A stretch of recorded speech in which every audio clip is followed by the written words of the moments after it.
Welcome to Mecha Imports reviews of the Super Sentai Artisan series Deluxe ShinobiMaru.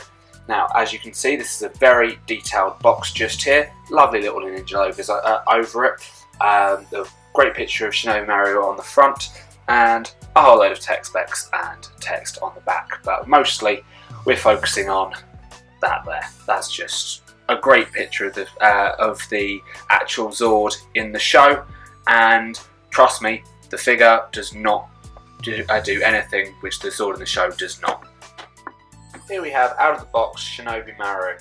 Now, you'll notice there's a lot of detail in this figure. Now, it's actually hand painted, so if you look really closely at the feet, then there are slight imperfections around there. Nothing that really is a problem. Just, it's a noticeable thing that it's a hand-painted figure, and I really like that because it shows there's a lot of time and dedication that's gone into this figure. You can see there's so much detail around. The only bit that hasn't been painted is the little shurikens on the shoulder, but again, no complaints about that, and most people will probably edit it themselves. This figure is so hypermobile, it's unreal. He's so well designed and weighted, you can quite easily put him into one-footed stances such as this, which is a little bit of a parody on the Karate Kid. I'm not going to lie, I was going for the Patience Daniel-san sort of look, but you do have to ever so slightly drop the shoulders to get him to stay in this position. But no complaints. I don't know very many action figures out there that can actually stand one-legged and last a whole rotation of the turntable, to be perfectly honest with you. But it's brilliant. I love just how poseable this guy is. There are so many points of articulation on this figure that I've genuinely forgotten to count them. I will count them in a minute, I'm sure. But there's almost everything that moves. You've got two different joints for the fingers on the hand, the wrist move itself, the elbows, above the elbow to do the forearm. You've got different degrees of articulation through each shoulder. The neck pivots and swivels. It doesn't pivot too much, but it's just enough to get a couple of the poses that you want. The side skirt pieces that he's got there move up and down quite comfortably, which can really help with a lot of the poses. We've got full ball joints on the ankles, hinge joints on the knees, rotation through the leg itself, so if you really want, he can have a pretty horrible injury. But let's ignore that. As you can see, he's incredibly versatile. Find a pose, he'll hold it. Pretty much everything I've tried to make this guy do, he has done, apart from a handstand. And I will attempt that again in a minute just to see if I can prove myself wrong. But he's so dynamic. It's such a refreshing change to see a Zord that actually is so poseable. Now, you may remember from my Shurikenjin review that I was really excited that we had knees. ShinobiMaru, of course, can quite literally fall to his knees and cry out in pain or fear or cry, as you can see in the situation, but he's genuinely so much more poseable than I think any other mecha they've ever released before. I don't even think we can compare it to other Zords that get released by Premium Bandai, because it's something that's completely different, and the only thing I can think of that's actually in any way comparable would be a figure. So I'm now going to be really, really cheesy and do some comparisons with this and a figure, because it's the closest thing I can actually think to use as an analogue. So here we have ShinobiMaru standing back to back with Tyranno Ranger figure. You can see it sits about a head shorter than your average figure. So it's of a relatively good size. It's obviously got to be the right size to fit in with Shurikenjin in the first place. But if we're comparing things such as arm length, quality of material, everything like that, it's got a couple more points of articulation than the average figure art will have, though less articulation on the feet, as the figure arts tend to have these movable toe sections, which I'm not going to lie, it would be nice if they existed on ShinobiMaru, but they're not 100% required, and I'll explain why and show why with him in a minute, why that's not too important. But as you can see, proportionately, they're not too bad. They're about the same, and detail-wise, they're probably again on about par with each other, because while the fig arts tend to be as hyper realistic and detailed as possible, you know, we've got exactly the same actually coming through here with ShinobiMaru as he currently stands.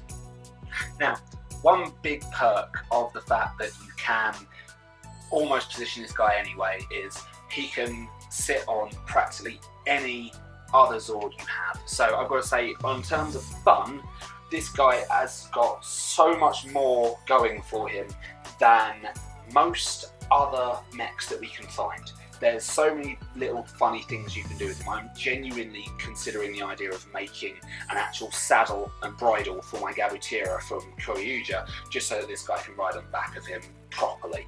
But, you know, we can bring the feet round to give him extra grip. You know, you can physically see where I've got the fingers splayed, holding the top of Dino Maru just here. This is truly a great thing to play around with. So if we compare him to the original ShinobiMaru, you see there's quite a few differences between the two figures.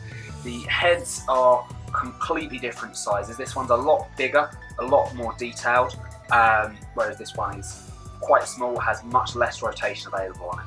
You know, as you can see, you know, they've got the bendy plastic arms. On the standard ShinobiMaru, they don't particularly move at all, whereas these have, as I mentioned, all of the different points of articulation through there. The backpack is completely different due to, obviously, that one being able to combine with Shurikenjin. The legs are completely different shaped and sizes, purely because of the amount of poses you want to put in here, and there's a lot of weight in the legs of the Artisan ShinobiMaru, whereas this original one, where again it's got the claw mode, it's got the being able to become a fist, it's got it's got no posability whatsoever, and the legs just pull straight up to sit down. Now I'll show you the comparison now. Obviously this can do that, and it doesn't sit too comfortably in the throne. It sits with those that's sitting quite obviously in view. So when we sit him down, those are quite noticeably in view. You know, you've got the fist here. Yes, it's fine. We do need the second mode of it, but it is a bit of a shame, unfortunately, to have the actual figure itself sitting so straight. So when we actually sit down ShinobiMaru, the hips are so well designed, the legs naturally splay outwards as it would when a normal human being sits down. This sense of realism, I think, is truly brilliant in any figure. But this, personally, it's one of the selling features of the toy for me. It's so realistic that when you actually watch the show and you look at the ways that Shurikenjin moves and the way that ShinobiMaru moves within Shurikenjin, it looks so natural. It's just fantastic. So if we actually sit him in Shurikenjin now, I'll show you what I mean. So when we actually combine him with Shurikenjin, you've got two little clips that fold straight down from the backpack at the back here. I think that's a really nice little feature. It means they're not permanently on show, and it's, if anything, it's a ninja that's hiding itself, and I like that as a concept. It's all about Shinobi. You don't hide in this series, but we've still got this sense of realism. You know, the idea that they would clip straight in. So we'll just pop those two clips right into the back there. They clip in really easily, as you've just seen there, and he's actually sitting with the legs ever so slightly splayed on the bottom, bottom levers as such on here. Now you can physically attach the hands and grip properly onto the handles on here. Now we still actually have the ability to actually shunt the arms around and move them, so we can get some really nice dynamic poses with Shurikenjin actually holding the levers in the right positions. Personally, I just think it's these little features like that which really sell the figure to me. Because now when we put the shuriken on,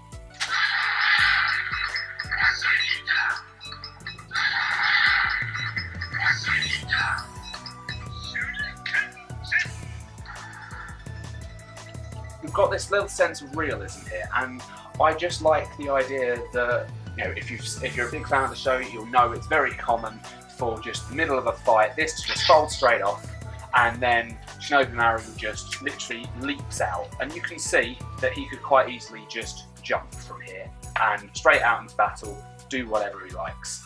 That's brilliant. And again, see, he stands straight up. As soon as I put him down on the ground, he just finds his feet quite literally, and he's there. He's holding that pose. He's not going anywhere right now.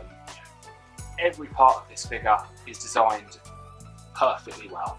We've got the shoulders. You want a standard rotation joint, that's absolutely fine. If you want to bring the arms up to the side, you click them ever so slightly out, and there we have much more posable shoulders. The legs, like I said, you can pretty much fold them around any way you like, and he's comfortable. He'll hold these positions.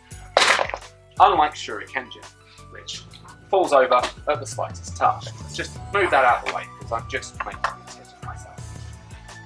Yet to find a feature of this toy that I do not like. I'm yet to find a way of posing him that doesn't make him look fantastic. And compared to this one, he's so much more stable. As you can see that one, it's not even standing up straight when I put it down like that. It's very, very top heavy. It doesn't do justice to the character in the show. And if you actually look, that's even got a bigger chest piece. Now, this one, the chest piece here actually moves. You can fold it ever so slightly up, so you can look down. Fold it ever so slightly down, so that you can look up the side. It's little features like that which really do add credit to this figure. You can't even pull the legs too far back. Now, one feature that I've completely ignored, and I really should have ignored for this long about this figure, is the top corner here. You may have noticed there's a little indent on the side of this shoulder. So, all we have to do,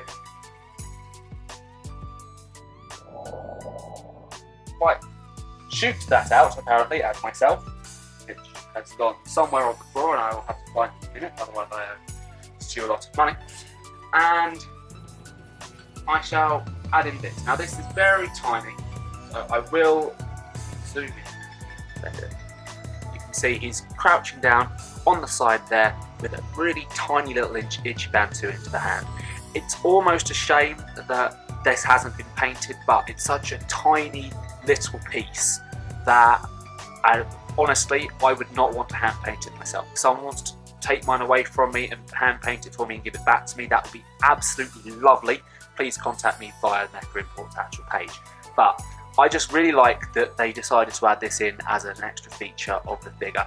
It may not be the most detailed figure that we're ever going to, part of the figure, but I really dig that they've actually taken the time to make that section. And if you don't like it, then it doesn't matter. This figure looks absolutely brilliant without it. Personally, I leave mine of those in the box because it terrifies me the thought of losing it. And I've had far too much fun trying to put him into as many silly positions as possible. I'm worried that I might break that, because even though that is solid plastic, it's not any of the bendy stuff or anything like that. I'm just that worried that it's going to hit something and snap off. But honestly, leave that in the box. He is a gem. Quite literally, you can find almost any pose for this guy to sit in and he looks fantastic. I have to say that this has been my favourite release of anything within the Ninja line. I was so against it when I first saw it, but excited at the same time. I'm so glad that I actually have had the chance to get one of these figures, because it's truly one of my favourite parts of my collection now. I think that they need to do more of these, because honestly I didn't realise just how much we were missing until we had it. Bye now today on mechaimports.com. I've been Rue, thanks very much for watching.